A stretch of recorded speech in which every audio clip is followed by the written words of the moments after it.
Kamu pasti pernah ngerasain, ada satu hal yang bikin mata kamu berbinar waktu ngomongin itu. Mungkin kamu pengen punya coffee shop di pinggir pantai, atau pengen tinggal di kota kecil yang damai dan bikin lilin aromaterapi sambil dengerin suara hujan.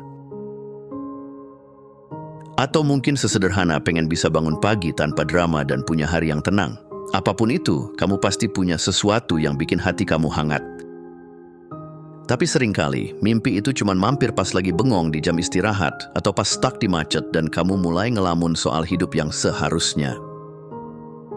Mimpi jadi kayak oase, tempat pelarian dari rutinitas yang membosankan. Padahal, yang kita rindukan bukan cuma tempat atau kondisi baru, tapi versi diri kita yang lebih bebas, lebih hidup, lebih jadi diri sendiri. Dan lucunya, saat kamu ngebayangin mimpi itu, ada energi aneh yang muncul. Semangatnya kayak bensin baru buat hari kamu. Tapi entah kenapa, reaksi pertama kita seringkali langsung pengen cerita ke orang lain. Buru-buru pengen divalidasi, pengen dibilang, wah keren banget. Padahal, belum tentu mereka ngerti apa yang kamu rasain. Mimpi itu bukan sekadar angan, kadang dia kayak panggilan jiwa. Tapi banyak orang berhenti di tahap semangat ngebayangin, nggak lanjut ke tahap bergerak pelan-pelan. Bukan karena nggak mampu, tapi karena terlalu banyak mikir dan nunggu reaksi orang lain dulu. Jadi, kalau kamu punya mimpi yang terus terngiang, jangan cuma diangankan. Kenali dia, peluk dia, dan jangan buru-buru minta persetujuan siapapun. Karena kadang, satu-satunya yang kamu butuh, cuma keberanian kecil buat percaya bahwa itu mungkin.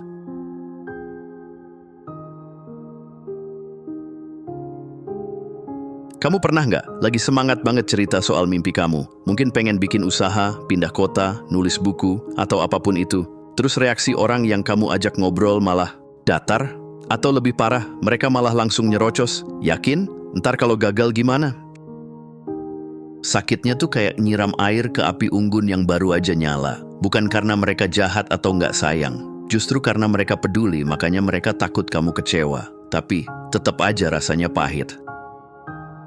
Kita tuh manusia, wajar banget pengen didengar, dimengerti, dan didukung. Terutama dari orang-orang terdekat, sahabat, keluarga, pasangan. Tapi masalahnya, mereka juga punya ketakutan sendiri. Dan kadang, ketakutan mereka lebih keras daripada semangat kamu. Akhirnya, bukannya semangat kamu makin membara, yang ada malah mulai ragu. Iya ya, jangan-jangan emang ini cuma mimpi kosong. Padahal niat mereka mungkin baik. Mereka cuma pengen kamu aman. Tapi ironisnya, niat menjaga itu seringkali jadi penjara halus.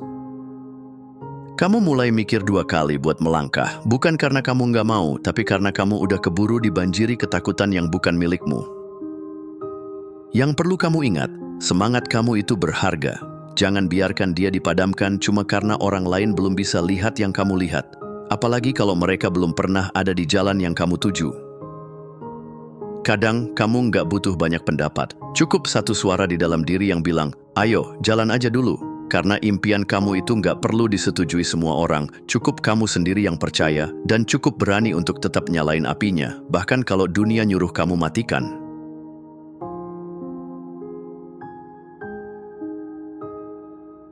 Kadang kita cerita mimpi ke orang yang salah, bukan karena mereka jahat, tapi karena, ya, mereka emang nggak paham. Bukan karena mereka kurang pintar atau kurang sayang, tapi karena mereka belum pernah jalan di medan yang sama. Gimana mau ngerti rasanya pengen bikin startup kalau mereka aja belum pernah keluar dari zona nyaman? Tapi lucunya, justru ke mereka lah kita paling sering curhat. Karena dekat, karena akrab, karena mereka orang tua kita, sahabat kita, atau pasangan yang tiap hari nemenin kita. Masuk akal sih, tapi kenyataannya, kedekatan emosional nggak selalu sejalan sama kecocokan perspektif. Dan disitulah jebakan halusnya muncul. Saat mereka ragu, kamu ikut mikir ulang. Saat mereka bilang, kayaknya terlalu sulit deh, kamu mulai merasa, iya juga ya. Lama-lama, semangat kamu yang tadinya membara mulai luntur. Bukan karena idenya buruk, tapi karena kamu tertular ketakutan yang bukan punya kamu. Kamu mulai menyesuaikan mimpi kamu biar cocok di mata mereka. Kamu nyari versi yang lebih masuk akal, lebih realistis, lebih bisa diterima. Dan tiba-tiba, mimpi itu jadi versi hambar dari aslinya. Padahal dulu waktu pertama kali kebayang, rasanya bikin deg-degan saking semangatnya. Jadi begini, mereka nggak salah, tapi kamu juga nggak harus menyesuaikan hidup kamu ke standar pemahaman mereka. Mungkin mereka bukan lawan, tapi juga bukan kompas. Kadang, untuk bisa jalan, kamu perlu berhenti nyari persetujuan dari yang belum pernah jalan. Cukup tanya ke diri sendiri, apa aku siap belajar di jalan ini meski sendirian di awal? Karena seringnya, justru langkah pertama itu memang sepi, tapi begitu kamu jalan, semesta mulai buka jalan.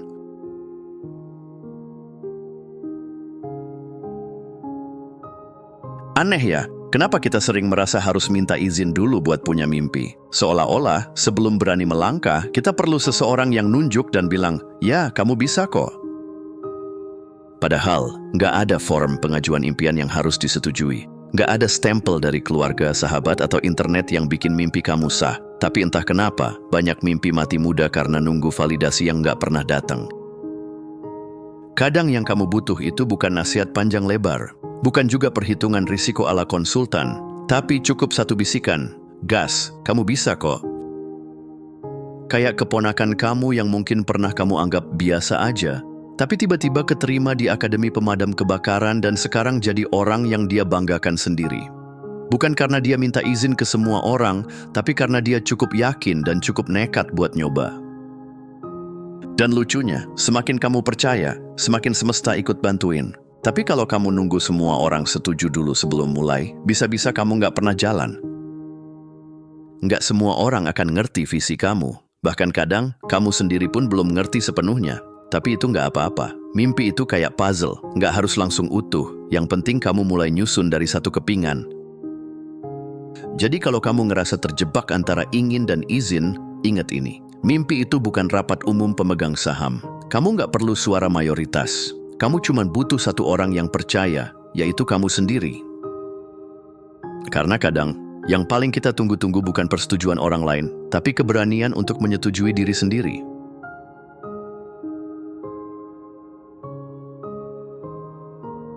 Kalau kamu nunggu momen yang pas buat mulai, ada kabar buruk. Momen itu nggak akan pernah datang, karena siap itu mitos, sempurna itu jebakan. Dan kita sering kali kejebak dua-duanya sambil terus bilang, nanti aja kalau udah lebih mantap. Tapi coba ingat gimana dulu kamu belajar naik sepeda. Nggak ada teori, nggak ada seminar, nggak ada riset Google. Yang ada cuma naik, jatuh, lecet, bangun, ulangi, dan lama-lama bisa. Kenapa sekarang jadi ragu buat mulai sesuatu cuma karena belum ahli? Kita kebanyakan mikir, analisis sana-sini sampai akhirnya malah nggak ngapa-ngapain. Masih belum jelas. Belum ngerti semua. Padahal kejelasan itu datang setelah kamu jalan, bukan sebelumnya. Bayangkan kamu mau berenang, tapi kamu nunggu airnya tenang banget, suhunya pas, dan nggak ada orang lain di kolam. Ya kelamaan, bisa-bisa airnya malah kering duluan.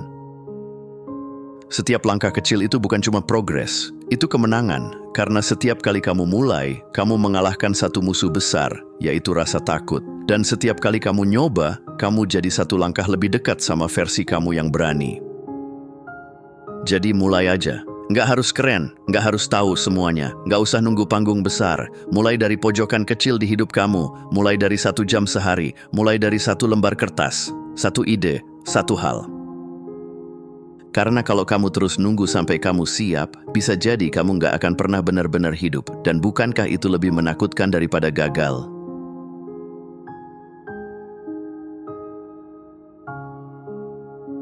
Percaya duluan itu susah, apalagi kalau belum ada bukti. Tapi justru itu letak kekuatannya. Orang nggak akan langsung yakin sama kamu, sampai kamu buktikan. Dan lucunya, setelah kamu berhasil, orang yang dulu ragu bisa berubah jadi fans garis keras. Ironis ya? Awalnya, kamu cerita mimpi kamu, responnya? Seriusan? Bisa gitu? Atau yang lebih nyebelin, ya ampun, kamu idealis banget sih. Tapi nanti, begitu mimpi itu mulai kelihatan bentuknya, nada mereka berubah jadi, wah keren juga ya, atau gua udah tahu dari awal kamu bisa. Tapi sebelum sampai titik itu, kamu perlu jadi orang pertama yang berdiri di barisan pendukung kamu sendiri. Perlu percaya, bahkan pas logikanya belum nyambung. Karena saat kamu mulai bergerak, sesuatu berubah, kamu belajar, kamu tumbuh, dan tiba-tiba jalan yang dulu kelihatan kabur mulai punya bentuk. Perubahan itu kayak bola salju, pelan di awal, tapi begitu menggelinding, makin lama makin besar. Orang yang ngelihat dari luar sering cuma lihat pas meledaknya, tapi lupa prosesnya dimulai dari satu gumpalan kecil yang kamu dorong sendirian. Dan jangan sampai kamu bunuh potensi kamu sendiri cuman karena kebanyakan mikir, what if? Apa jadinya kalau Walt Disney berhenti karena dibilang nggak punya imajinasi? Atau Elon Musk mutusin berhenti waktu dibilang gila mau ke Mars? Kadang kamu perlu berhenti mikir, gimana kalau gagal? Dan mulai tanya, gimana kalau berhasil? Jangan tunggu orang lain percaya buat mulai. Mulailah, maka mereka akan mulai percaya. Ingat, mimpi itu nggak mati karena salah langkah, tapi karena kamu nggak pernah ngelangkah sama sekali.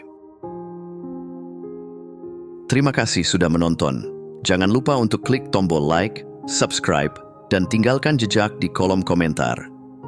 Kami sangat menghargai setiap dukungan dari kalian. Semoga hari-hari kalian menyenangkan dan sampai jumpa di video selanjutnya.